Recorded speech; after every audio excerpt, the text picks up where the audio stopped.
Welcome to Brain Wellness, the podcast. I'm your host, Mandy NP. Each episode will bring you a new topic or interview related to brain health and wellness as part of my mission to help you on the path to a healthier, happier brain. So, let's get started.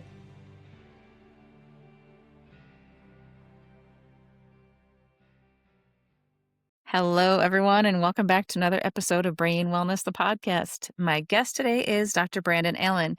You may recognize him from back in episode 151. So quick little introduction again. Dr. Brandon has always strived for intense challenges to develop himself, from a self-proclaimed overweight nerd in high school to a decorated combat vet. After his service, he decided to get his bachelor's degree and his doctorate of chiropractic concurrently while starting his family. During his time in school, he made a point to surround himself with the best doctors he could find to help develop him as a doctor. And I'm so glad to call you a colleague of mine, essentially, because we share so many patients.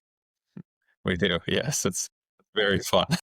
Yep. So this is going to be a little bit of a different conversation today. We've already talked, and again, I'm not going to ask you the typical question that I always start my interviews with of how'd you get to where you are now, because we did cover that a few episodes ago, back in episode 151. I would encourage people to go back and listen to that one because we had a really good conversation just about kind of functional chiropractic. What do you do? What is functional neurology? And today we're going to talk about a little bit more unified one topic. So I posed a question out there on social media land about what kind of topics to cover, and there was a request to cover Brainstem. So I decided to phone a friend, and we are covering this topic here tonight. We're going to talk about the Brainstem, kind of the function of it, and kind of how it's missed a lot. So what are your initial thoughts when I throw that out at you, Brandon? I think someone could get a doctorate just in the brainstem. I mean, there's a lot going on with it. I think that's definitely one of those things that's definitely missed a lot. But if you look at the brainstem and the neuroanatomy of it,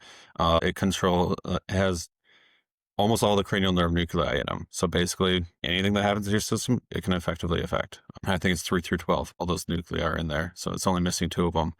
So as far as like a widespread almost like diverse type of injury, oftentimes it comes from the brainstem. Yeah. So oftentimes, like in the hospital, and if I was dealing with a patient and we were concerned about herniation, for example, that's the part of the brain that we're worried about. So the brainstem sits at the very base of your brain.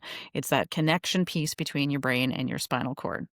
But if we don't have somebody that's like herniating, we're not worried about their brainstem being under that much distress. What can it look like if somebody has like a mild traumatic brain injury? I hate that term mild, but we're talking about like that less severe. We're not looking at death, like knocking down our door.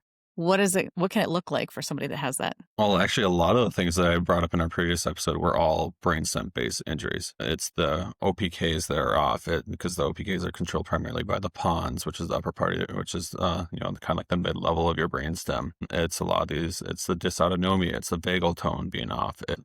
All those things. And it's not necessarily straight the brainstem. The brainstem is, kind of like the light switch, and there's a lot of wiring that goes to the white switch. I know you mentioned to me that it was a psychologist that requested the brainstem. In that world, I mean, a lot of our emotional regulation gets mediated by the brainstem. Whether or not we go through fight or flight or not is all mediated by the brainstem. There are ways the brainstem can get activated, and then we have other systems that come in and be like, nope, chill out, calm down, you don't need that. But if there's an injury to those areas, there's no stopping it. And it just becomes this flood. And that's where you see these dysautonomias. I mean, even PTSD, all these symptoms can be pretty widespread. And oftentimes, like you said, get missed, or people get told that it's just in their head.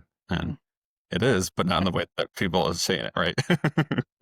Yeah, I think it was just the other day we were talking. I said, yeah, it really is in your head because your brain is inside of your skull. So yeah, it is there. Why do you think it gets missed so much? If I had to guess, I would say because the functional loss isn't often seen on MRI. And so when it comes to being able to do the scans and being able to correlate, a lot of the earlier concussion base was all based off of, we see this in MRI, these are the symptoms, this is what happens. Okay. Functional loss is just different. It just doesn't show up as MRI as often, it seems like. And that's just typically the people I deal with. The people that I deal with are the people that are like, your MRI looks fine. Why are you not fine? Type of situation. And almost everything ends up looking at the brainstem or very close to it. So I think that's kind of where the gap is the providers just don't know how to look for it. and they don't understand. I feel there's a lot of providers that are a little resistant to going like, these are your symptoms, and therefore this is where it's hurt. And they want a nice definitive test instead of questionnaires to be able to that are a little more subjective to be able to help guide where the injury might be. Yeah, and there aren't really a lot of good tests that really can identify brainstem dysfunction. Not to my knowledge, no. Because even when I was looking it up, trying to see, well, what do I want to cover on my own in Brainstem? And I could have done this by myself, but it's so much more fun to have a friend and somebody else to kind of bounce things off of. So when we're looking at testing, again, a lot of it falls down to the things that I did in the hospital when we're looking at those basic reflexes, more so when we're thinking that somebody is going down the road towards brain death. Then we're doing the brainstem reflexes and looking at the brain death testing, because that's the part of the brain that connects everything. And if you lose that connection, then you don't have your brain and your body really working together. But outside of looking for that brain death, I mean, yeah, we can get an MRI and maybe it'll show something. 99% of the time it doesn't. So in your world, when you're dealing with patients, what kind of testing can be done to help kind of clarify that, yeah, I think this is what we're doing, but let me kind of solidify it a little bit. So in my world, a lot of it is going to be in-depth like cranial nerve testing. It's testing those OPKs for the pons. It's being able to really look at those really unique like gaze stability. It's like going in with a VNG, just doing a full VNG and just really evaluating all those cranial nerves is a huge aspect of it. Another huge aspect is like dysautonomia type symptoms, taking a look at people's pupils, making sure they're equal. If they aren't equal, are you able to equal them out by doing different maneuvers, whatever it may be? Is it one-sided or two-sided dysautonomia? Do you have POTS? All of these things. And so those kind of go in more the questionnaires as well as during your neuro exam, as their eyes start fatiguing out and you start challenging them to their pupils, other pupils different in the beginning versus towards the end of the test. That could be a huge sign, like you're fatiguing out and things like that. Another one of my favorite things to do for brainstem is look at the significant other or the parent or whatever it is and be like, how have they been acting lately? And they're like, boy, let me tell you. And then you usually get kind of an indication around that too. So between anger, giggling, all sort of like any emotion can really kind of come through it. It's just a matter of how it manifests. And then with that, a lot of times people talk about like hitting their wall really easily. Mhm. And just because they're constantly typically in some sort of dysautonomic state where they are being chased by a tiger when they're actually walking through the library or whatever it may be. So, Mhm. that's kind of what we see in my world is talking to significant others, getting that feedback from others is huge. And then focusing on that dysautonomia is a pretty crucial part of it as well. Yeah. Yeah. So it actually kind of matches up really well with the myth I posted this week. So every week on social media, I post a little myth about brain injury, and this week was about the tilt table testing. And if it's negative, it doesn't mean you don't have a dysautonomia. So that really matches up quite well with that statement this week. But I'm finding a lot in practice when I'm seeing patients come in over and over again that they do have a lot of symptoms of dysautonomia. That tilt table test really is the only kind of diagnostic test we have for that kind of problem. But POTS is only 10% of all the dysautonomias. So that Right. leaves 90% of patients that we can't get a good diagnostic test with. And you and I were talking about, yeah, there are some screening tools that we can use, but there's a few. I don't know that there's like any one standard that anybody uses, and really that's kind of a problem across the board in concussion management, that there are several tools that we can all Right. use and we're not all using the same thing anyway. But how accurate do you think some of those screening tools are? I think they can be pretty accurate as long as the reporting is pretty decent. And it also kind of depends on like which tools you use and tying into with the rest of the exam. So even like emotional dysregulation, yes, that could come from a brainstem injury, but could also come from a cerebellar injury. And so it's not linear. If it Mhm. was simple brain injury, it would be a lot easier to fix. And instead, there's a massive lack of proper care because it's so complex. So it is hard to be able to get a full picture of what works and what doesn't when there is no clear cut sign a lot of times for people. That's where, doctors, teacher, providers are in practice and we have to keep practicing. And so we have to just keep working at it and Mhm. listen to our patients. I think that's really one of the biggest things to be able to do is listen to our patients and our patients' significant others. And that can help guide things a lot too. Yeah, and I think that's something that's just kind of missed in general. There are some of us unicorns out there that listen, but Right. I'm hearing so many more stories from patients over and over again that they'll say things and they just feel like their information is falling on deaf ears. Not everybody listens, believes it. And I think, again, some of that kind of goes back to what we were trained in healthcare initially, that we kind of got the tip of the iceberg for brain injury. And we didn't Mhm. really go any in depth where we have these conversations. And you and I geek out on this stuff all the time. And I absolutely love it because we can just kind of go off on tangents and talk about things. But it's just trying to get this kind of information to the forefront. How do we get more people to realize that this might be an issue? And I think it's exactly what you're doing now. It's huge. You doing everything that you do is absolutely huge. Like, even you being in the positions that you're in with the Minnesota Brain Injury Alliance and everything, that's absolutely essential. And then we have people like people from the Character Institute and other places. They're doing the research and they have the funds and they have the knowledge and they have all the things to be able to do that. And that's huge. Fortunately, when it comes to research, I mean, it'll be like 30 years by the time it's adopted. And in the meantime, we need people that are willing to step out on a limb and just kind of go with it. Yeah, it takes people like you, Mandy. I guess we need more of me and more of you out there too. So I remember all the times when I was working in the hospital. Most of my practice in the hospital was with stroke patients, and stroke patients would come in, and I could take a look at them and look at their physical examination and say, I think this is where the lesion might be if they're having a stroke. And the MRI could confirm probably most of the time. Not to toot my own horn, but I was pretty accurate on being able to figure it out because I had good teachers around me helping me figure it out. Why can't we do that same thing with a brain injury? Is stroke is vasculature. We know exactly if we can find what vessel it was, we know what areas of the brain it was affected. Brain injuries, every single one of them is different. I know we talked a little bit in my first podcast about like torsional injuries to the brain, Yeah. okay, where it's not just like the brain going forward and hitting the skull, and that's where the injury is the impact. It hits the skull and it rotates.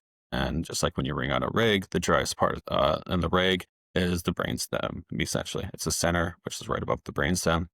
And then you get these weird functional losses. And you get these wires mismatched and nothing seems to really regulate. To top it all off, your autonomics are in there. Therefore, all your plasticity basic goes through the floor until you can go and fix it. Okay. So it makes everything just way harder.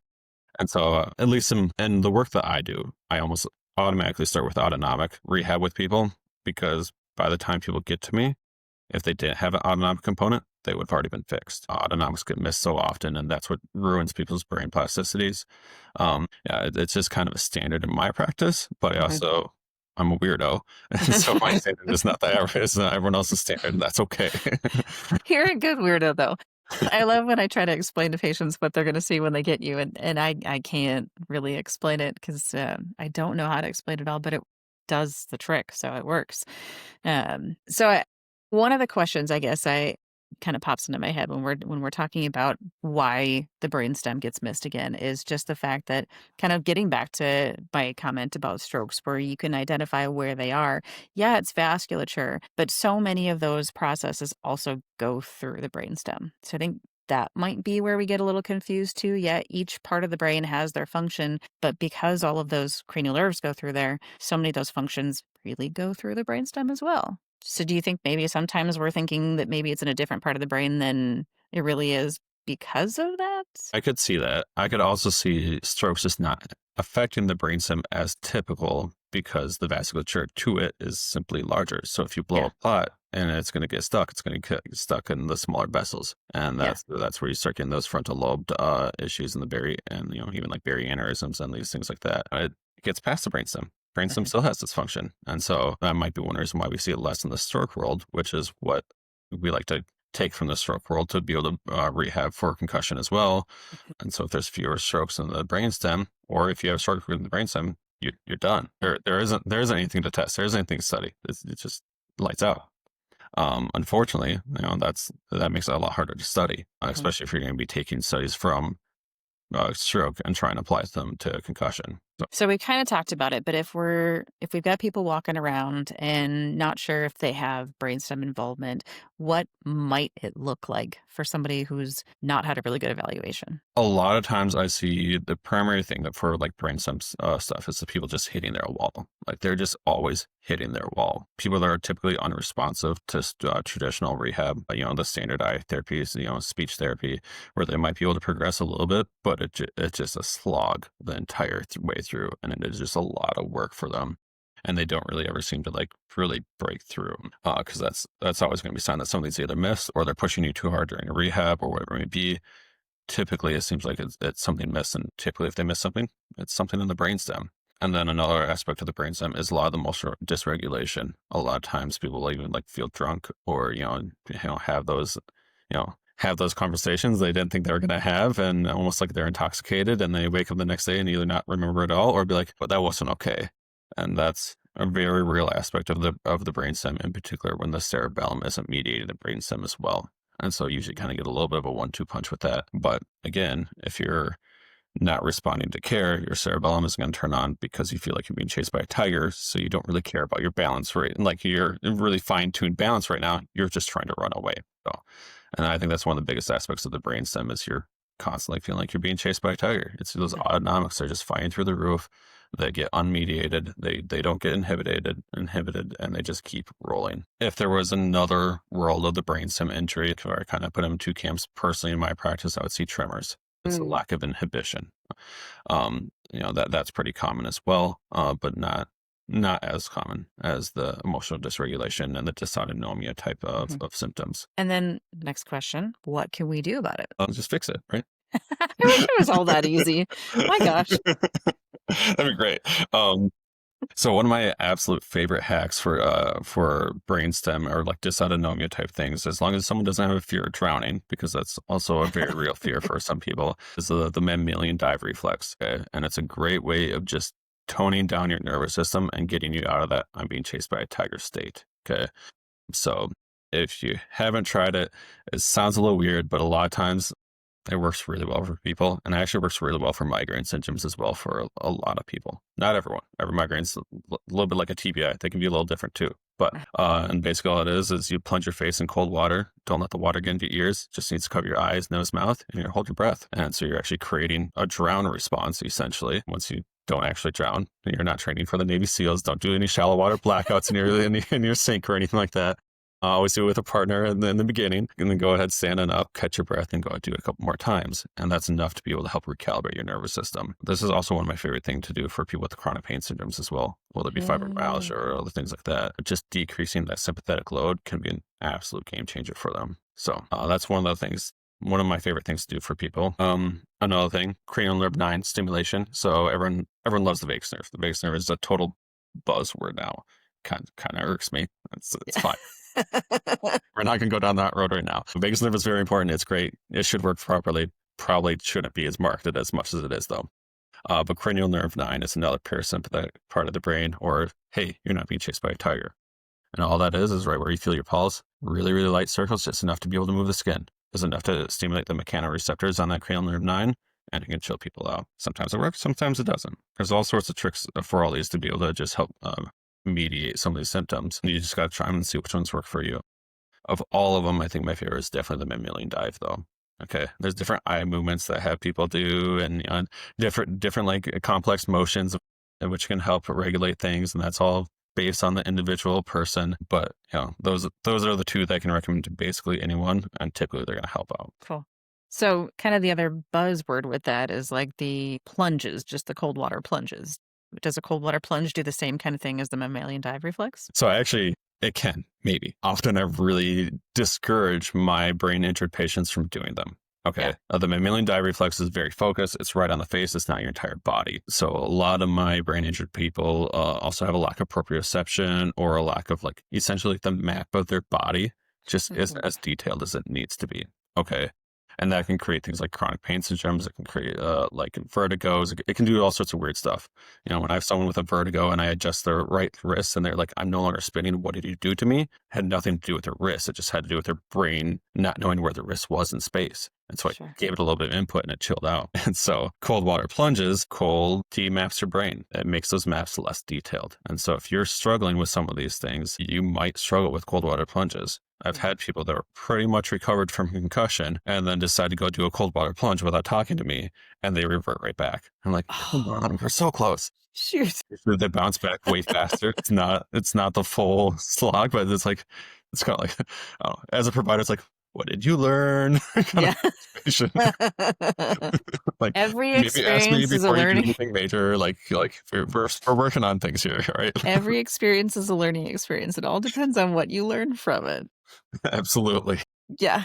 I had a patient come in recently, and I was talking to her about the mammalian dive reflex, and, she's like, "Well, I tried a cold water plunge one time, and it made me almost pass out." I said, "Let's try not doing your whole body, just your face." Yep. So, that's why I asked that question. I'm like, "I wonder if anybody else out there has tried the same thing, because if one person asks, usually somebody else wants to know too." Yep. Absolutely. Yeah. So That's for my funny. brain injured people, typically I don't recommend the cold water plunges simply because I'm trying to rebuild those maps as effectively and as detailed as possible. Now, once they're fully recovered and they're doing great for a long period of time, and if they want to do it every now and then, fine. Just follow it up with a sauna or whatever it may be. The heat is going to help create a more detailed map. Even if you're doing like point localization with people, if you want to make it harder, point localizations where you like touch a point on someone's body and then the patients or the person you're testing, their eyes are closed and they have to reach over with their opposite hand and try to touch the same spot. And some people are off by 12 inches over the course of like 5 to 6 points. And it's like, you might have some issues. We need to work on this. And we're touching your forearm and like not your back. And so if you want to make it easier for them, you just heat the surface first. You Huh, heat the surface and it makes it easier.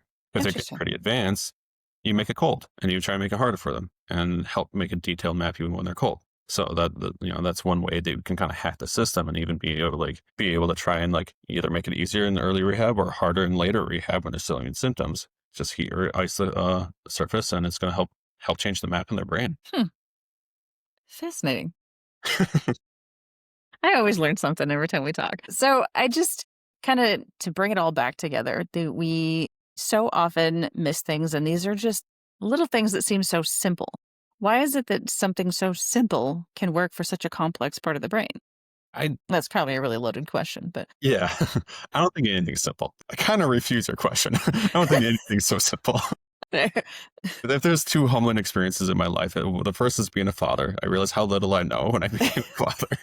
And the second one was working with the brain. And so I guess if I were to try and answer your question, something when we go back to the basics, when we go back to how our brains actually developed, we can use very simple things to be able to do powerful things. I mean, you see it in like OT and dyslexia.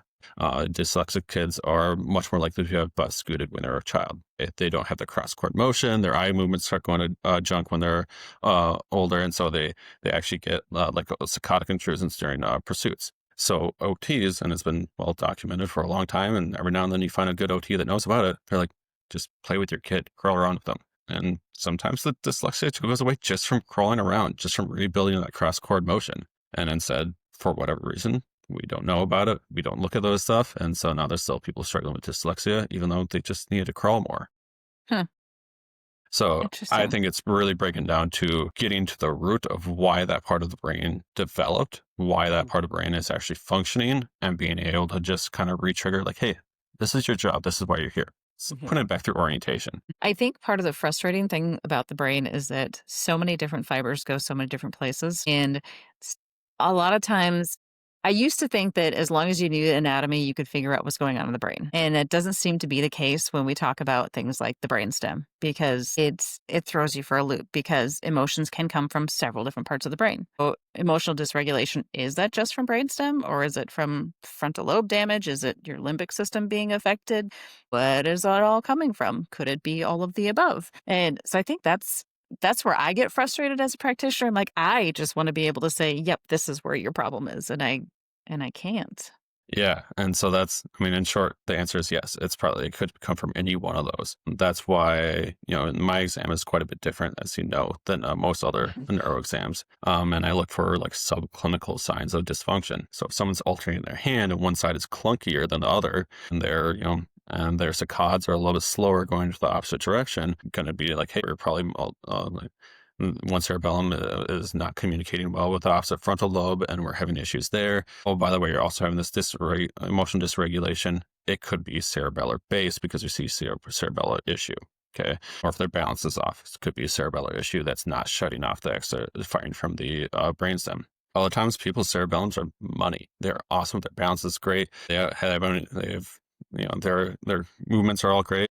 But then, their finger tap and their saccades are still off. And so like, okay, it's not being inhibited by the frontal lobe. Okay. We were not able to get that higher or thinking you're just going into that fight or flight response and you're not able to get that frontal lobe inhibition.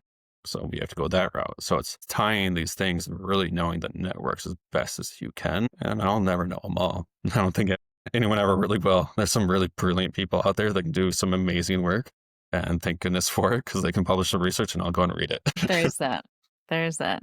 So for the regular practitioners following along on the show here and looking for any tidbits that they can bring back to their practice, what are a couple things that you would say that all practitioners should know to be able to screen for brainstem issues? I would definitely recommend some of the dysautonomia questionnaires. Of all the things you can do, just ask the right questions. And there's some questionnaires about out there about them. I'm blanking on what they're called right now, of course, but we can find them Same. and put them there. There's so many questionnaires bouncing around in my head. There are. Between medical I've and got military, all there's sorts so of many acronyms. abbreviations. So definitely basically ask the right questions, and then when in doubt, have your therapist when you are doing therapy, have them start out with something parasympathetic. Have them start out with something to chill out the brain. Worst case scenario, they don't have a brainstem issue, and you're only going to increase the parasympathetic, which is going to increase your plasticity, and then it's going to make your therapy even more effective. Best case scenario, you caught something that someone else would have missed, and so just start out with parasympathetic at all times. It's only going to help blood flow to the brain. As soon as the brain gets blood flow, the function is going to be better, and it's going to help rehab the way you want it to rehab. If I were to tell practitioners anything, it would be ask the questions, and then when in doubt, roll with parasympathetic. Just try and chill out the system. Most of the time, you're going to do better than if you did nothing. Most of the dysautonomias I find are a lack of parasympathetic. There are some that are a lack of sympathetic, but that's a minority. I was going to say, I don't think I've seen anybody lacking in that whole fight or flight part for a long time. Yeah, it's not very common. Yeah. Yeah. All right. All right. Any other words of wisdom that you want to share on this particular topic? Because I don't know, there's probably so much more that we can cover. And then my brain is just kind of freezing up at the moment, too. That's okay. You've had a long day. You've had a It very has long been. day. It has been.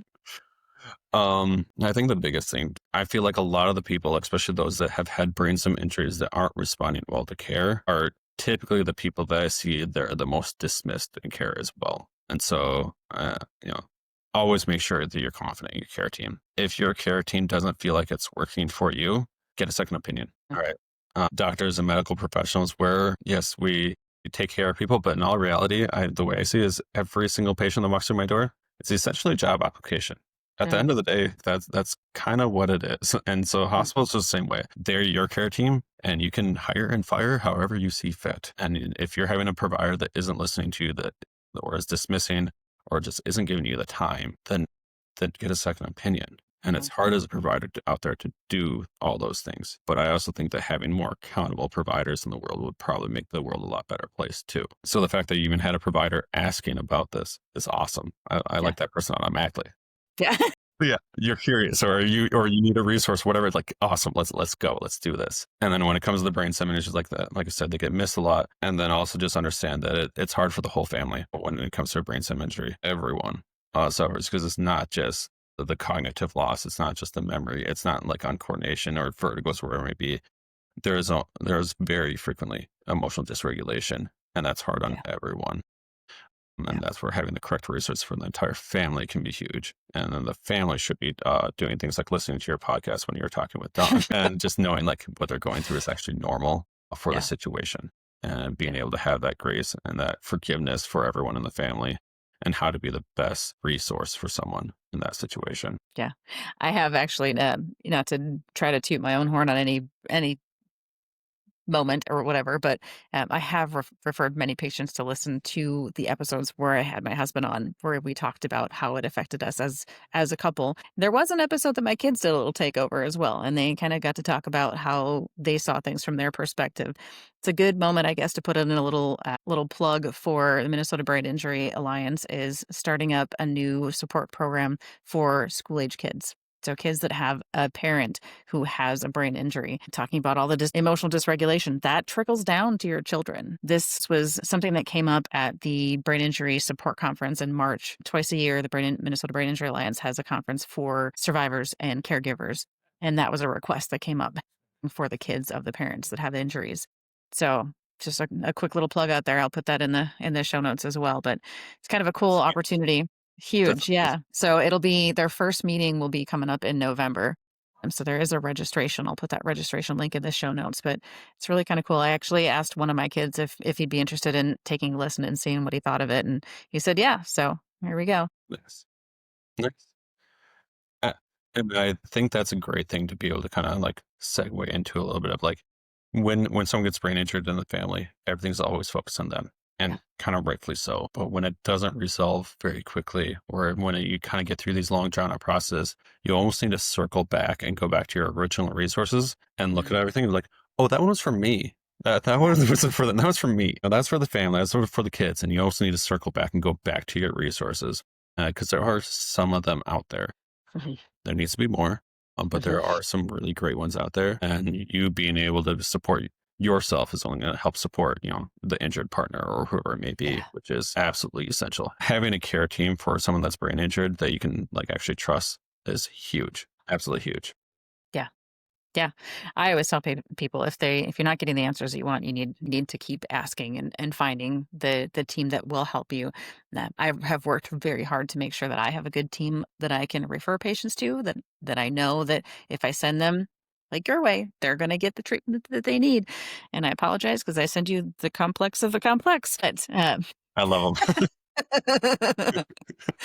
but there are all these patients that just feel like they're kind of missed and overlooked and not listened to. And I love that there are providers like yourself and us that are out there and actually and helping and providing the education. So we can all get through this it takes a village. It does. It Mhm. does. And when it comes to taking a village, I mean, it shouldn't just be the brain injured, you know, it shouldn't just be the providers that are aware of the brain injury. It should Yeah. also be like the psychologist. They'd be like, Yeah. hey, it sounds like you may have had a concussion, or like you're really struggling with these tools. You're not able to use these tools. What's going on? Have you had a traumatic brain injury before? Have you had a whiplash? All those things. So we can actually catch all these things and fix them. Because Yeah. sometimes it looks weird. And a lot of times it falls through the gaps. Frankly, most of the time, the only people that go in to get treated are the women. About 2/3 of my practice is women because they're the Mm. ones that actually go get care. I don't The know men, that I have the same. I have a lot of guys in really? my practice. I That's do. great. That's great. So yeah, it's a fairly decent split, but I love the idea of having psychologists being able to identify that because a lot of it is mood related. And Mhm. just about every patient that I see has some sort of mental health concern with that. So I'm referring to psychology a lot. But even in my own experience and in my own recovery, I went through several psychologists to find one that felt comfortable dealing with somebody with a brain injury. So Yep. I think that's another population that we need just to make more comfortable and more aware of it. Yep. Absolutely. Mhm. There is a serious lack of information about all this in the world. And so that's why it's awesome that you do what you do. Thanks. I'm not doing this to toot my own horn. It's really I about know. Listen, look, I know you don't like compliments. I don't care. So I take it away. don't. It's like, have you ever seen those memes that it's anytime somebody compliments me, I'm like, "Ooh, thanks. I don't know how to take that." No, uh, even before my injury, it was just I just do my job. So I always expect high expectations of everyone else, myself included. That's one part of my emotional piece of myself that did not change with my injury. I might be able to relate a little bit to that. Yep. Yep. So I so appreciate your ability to join me last minute here so we could have this little fun conversation and just kind of banter back and forth about the brainstem and all the related topics because we kind of went off on a couple tangents, but greatly appreciate your insight and your willingness to join me on these conversations. That's always a pleasure. I love it. Awesome. Any last words of wisdom you want to share as we wrap up? Nope. I think we pretty much covered anything at all, except for if you guys have any other suggestions, let Mandy know. Yeah. It's always great to have requests. Awesome. Absolutely. So thank you so much, and we'll see you next time. Sounds good. See you next time. Thanks for tuning in to this episode of Brain Wellness, the podcast. If you enjoyed this episode, I encourage you to subscribe, like, and share this with others to help me continue on with my mission to help people live healthier, happier lives. Go to www.brainwellnesssolutions.com to see what I'm up to and get links to all the social medias there. See you next time.